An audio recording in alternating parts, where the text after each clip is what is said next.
Download the AllStar app. Make your picks for UFC fights, challenge your friends, level up and win prizes. Link in description. Get it now.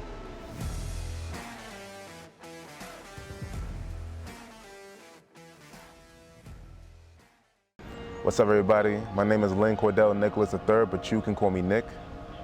All right, I hail from a state called New York in the USA, and I live in the Bronx, train out of Brooklyn in a little gym called Warriors Nation in Dumbo, by the Brooklyn Bridge. Got beautiful people in there. We're right by Gleason's, the most famous boxing gym in the city.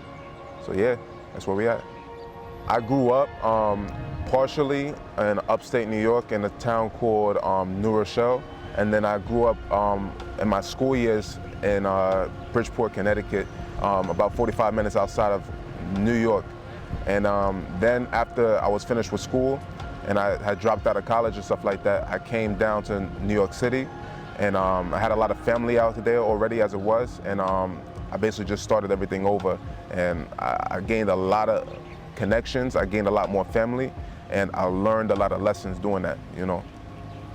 So growing up in these three different places was like, it's kind of a culture shock. You know, people talk a little different, people, you know, act a little different. There's a lot less to do in certain areas than there is in like the city. You know what I'm saying? There's a lot more trouble you can get yourself into because you're so, you know, idle-minded when you're outside of a place like a city. But then again, the city's where all the trouble already is, you know, waiting for you. So, you know, it's an interesting place to be with interesting people in both areas, but like, you know, I don't know, man. America's crazy compared to, you know, some places I've been, so yeah. So athletically, like, well, I didn't really start any sports until, like, I did T-ball when I was 5, but that shit doesn't count, bro. Like, I did, my first thing I started doing was martial arts, and that was when I was about 8 or 9. I started doing Tang Soo Do. It's a Korean martial art that replicates Japanese Shotokan a little bit. Adding a little bit more boxing to the art, you know. But I started doing that when I was about 8 or 9, and then I continued that until I was about 12. And then I didn't go into sports again until I was about 13, doing football. I did football, and then in my high school years, I did that with wrestling and a little bit of lacrosse, you know what I'm saying? So I was active, but then there were times where I wasn't active, you know? There was times where I was sitting on my ass a lot, and then, you know, I just had to change that eventually, you know, because I knew what I was capable of. But as I was a kid, like, as soon as I moved up to Connecticut as a kid, I was getting into fights. Like, I wasn't getting into fights at, like, you know, young ages. I was getting into fights when I was like 7, 8, you know, 9, and I was fighting everybody. I didn't care. And I was always winning my fights, you know what I'm saying? Flipping tables, you know. Whoever wanted it, because I was a new kid in school, they got it, you know? So I earned a little bit of respect from that, you know. I guess what kids in their primal, like, form of, like, hierarchy and stuff like that, I earned a little bit of respect from there. So yeah, that was my first connection with martial arts and fighting. Yeah, East Coast is real, and it don't matter how far you go out from the city, like, people still got that grit about them, you know. I was 8 years old, you know, hitting rear naked chokes, you know. My father taught me how to fight, you know. I'm very grateful for him. You know, he was the first person to, you know, put me onto a bag. He was the first person to put boxing gloves in my hand. He was the first person to teach me how to use my elbows. Like, my father's a, you know, very important figure in my life. He was the first person to show me who John Jones and what MMA was, you know what I'm saying? And he told me this was the best in the world, and I you know, I looked at that, and I didn't realize how important that was until I really started it, and I really put my foot into the door, and I was like, oh, okay, this is meaningful, you know? Yeah. So that transition came very, very gradually, and I was always poking and prodding at the idea into my late teens into my early 20s, where I was like kind of on and off for training, but I was still like, you know, I would still get into fights and stuff like that. I would still, you know, spar with people in their backyards, you know, if we had gloves or whatever, fake wrestle, play, fight, whatever. You know, I was always into it. I always knew I had that in me. And then when I turned 23, I really stepped back into a, you know, a smaller martial arts school, but it didn't have the, you know, what I was looking for. I wanted to fight for real. So then the following year, when I was 24, I committed myself entirely to doing it, because I had, you know, stumbled upon my gym that I train out of now in Brooklyn. It's called Warriors Nation. And my first day in the gym was sparring. And I immediately fell in love with it. I immediately fell in love with that, and then just was there every day, day in and day out. And it was easy from there. Nothing to think about.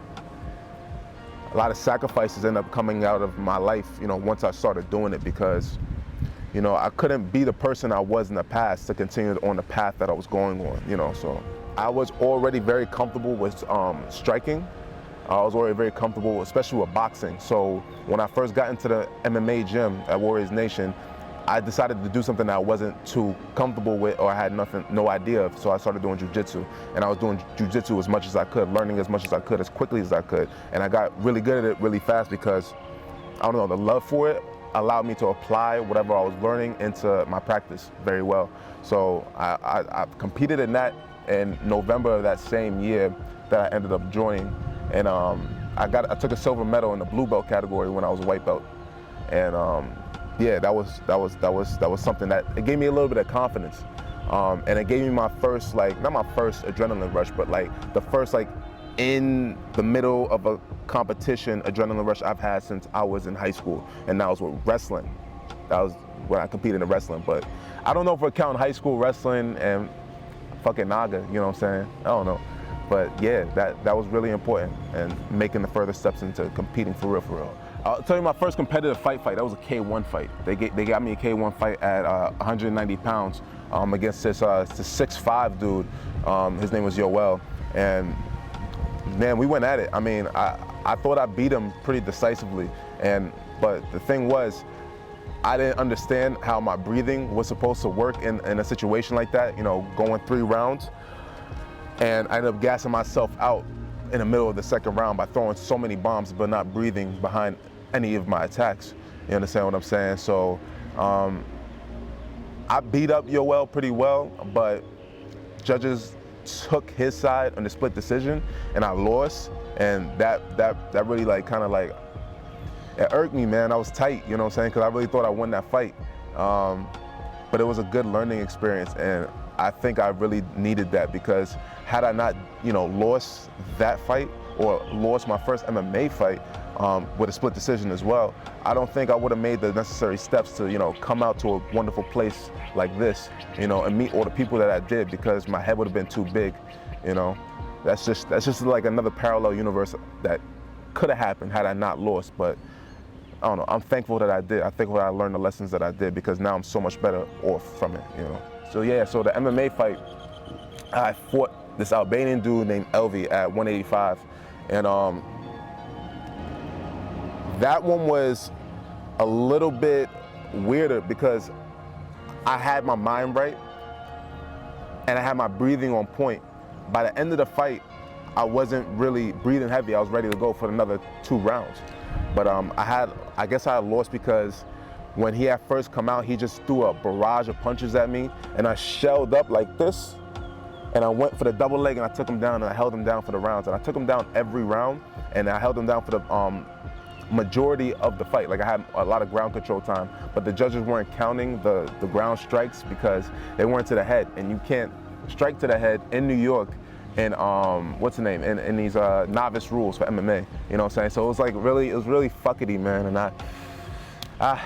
it is what it is. I had him in a body triangle, not a body triangle. I had him in an arm triangle at the very last seconds of the match, but the bell rang, and then he won in the split decision. So, man, that one got to me even worse. 'Cause I was like, I shouldn't lose fights like this. I don't lose fights like this, So, but it's okay, because had I not lost that fight, had I not lost the one with Yoel, I don't know if I would be here with the same type of mindset, Yeah, so Warriors Nation, man. Warriors Nation is like this little gem in the heart of Dumbo.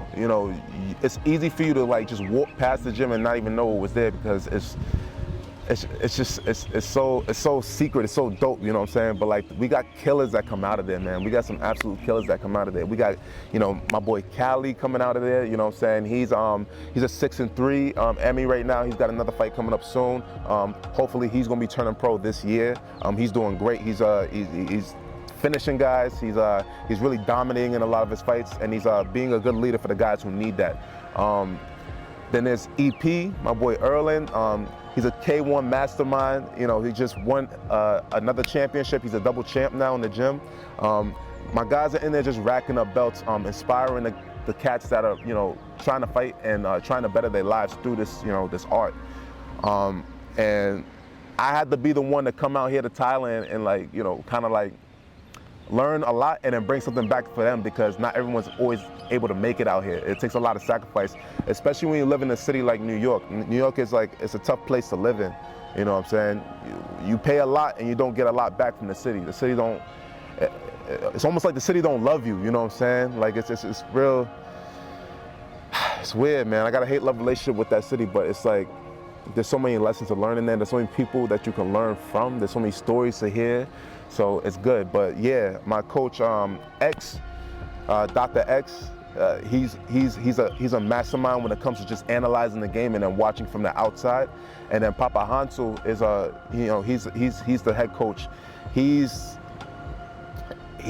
good for just showing guys love and that support when they're in tough times, you know what I'm saying? Because the gym is a sanctuary. When guys can't, go home, they can't, they got something going on in the streets, or they got something going on with a girl or whatever. Like, Warriors Nation is a sanctuary where people can come in, breathe, train, and be amongst brothers, you know what I'm saying? And occasional sisters, because we got some girls in there too, but it's a loving family over there, and it's small, it's compact. We got a lot of Spanish speakers in there, so I had to pick up a little bit of Espanol along the way, you know what I'm saying? Like, those are my boys, I love them all. And there's a lot of guys I didn't talk about yet, I miss my boy Blaze, he's in Florida right now. I love him very much, I hope he's doing very well. There's a lot of guys I ain't talk about, but like, yeah, this is what Warriors Nation is. It's all about love, you know what I'm saying? All about love. Love for the game. When I had, in 2023, I had told my boys in the gym, and I was like, all right, bet, I'm going to Thailand. And when I said that, I meant it. My word is bond. I wanted to say something and do the thing that I did. So I made moves to save up for the trip, save up for the flight, save up for whatever accommodation I needed. And in that year, a lot of shit was happening to me, man. 2023 was one of my toughest years ever, and I'm grateful that I went through what I went through, because there's so many blessings that came out of it, you know what I'm saying? But I ended up flying to Thailand, to Phuket, in January. I had made arrangements for the flights in December, everything came together just in time. And coming here, I came here to learn a lot. I wanted to learn from guys who are much better than me. I wanted to come here and lose rounds, when it came to sparring. I wanted to come here and see if I can get some rounds with guys who are a lot bigger than me, or my size, because there's not a lot of guys my size back in New York who I'm not fighting. And thank God I found everything that I was looking for. Like, I found a plethora of gentlemen to train with that are my size and bigger, guys like Luke Trainer, like Lorenz Larkin, you know what I'm saying, Daniel Rodriguez, like, people that I would never think in my, like if you asked me 2 years ago when I started this, if I thought I was gonna be training with UFC level guys, I would've told you, nah, no way, bro, no way, no way. But like, then again, there's a little part of me that believed that shit was gonna happen, and that little part of me is what made that shit happen, you know what I'm saying? So we ended up meeting, George St. Pierre, we ended up meeting John Jones, two of the very best that ever did it in this craft. I mean, a lot of this I felt was, it was written, it was written. And God, I just feel so great to be here. And I can't wait to bring what I learned here, especially with Muay Thai, back to the fellas at home and back to my godson Ali, because, these guys are gonna benefit almost just as much as I did from coming out here, And then maybe when it's time for me to come back out here, I bring a couple of them with me. And now I get to like enjoy, paradise with people that I know, you know what I'm saying? Even though I love meeting new guys, like it was great meeting you, John, it was great meeting so many guys at Bangtao, and people from just around, whether it was in Bangtao, the city, or Saku, or wherever. I had a lot of fun meeting those people, but like bringing guys from New York who don't get this experience to like really taste what real life looks like, because living out here, it makes sense, you know what I'm saying? Thailand makes sense. Cost of living, quality of living, the quality of training that you're getting, it's a fighter's haven. You need to be here if you're taking this serious for real, man. Next 2-3 years, I plan to take as many amateur fights as possible, and it doesn't matter whether it's MMA, kickboxing, Muay Thai, boxing, even more jiu-jitsu competitions. I plan on mastering the fight aspect of the game, mastering the adrenaline factor, where my head's at when I'm in the middle of when the shit hits the fan. You know what I'm saying? When I'm right in the middle of the shit. I'm gonna be mastering that for the next year, and then hopefully by 2025 I'll be so good that I could just go pro and I could just do what I do, you know. But the steps need to be made first. You know, we need to be fighting as much as we can, staying in perfect health. God bless, you know, and yeah, that's my short-term goals for this game, for what I'm doing. To my mother, my father, my little brother, I love you more than words can say. Thank you for helping build the man that I am today. To my gentlemen at Warriors Nation, I love you more than words can say, in a different way, of course, but you know, without y'all, I literally would not be here in the Mecca of fighting, you know. I would not have the skills that I had to come out here and compete with guys who are in a much higher level than I am. You know, I'm so grateful for y'all, and I'm grateful for the support that y'all gave me when I was going through some rough patches, man. You know what I'm saying? Because I don't really like to talk about shit, but you guys helped me when I needed it, and I didn't want to talk about it, you know. To my extended family, like my grandmama, my grandmother, you know what I'm saying? You know I love you. You know I'm gonna go crazy out here. You know I'm gonna do what I, you know I'm gonna do what I do. And to my fans and my future fans, be patient. We're gonna do some great things for y'all. We're gonna inspire the hell out of y'all. And I promise, you know, y'all won't be disappointed with what we bring to the table. My word is bond. Yes, sir.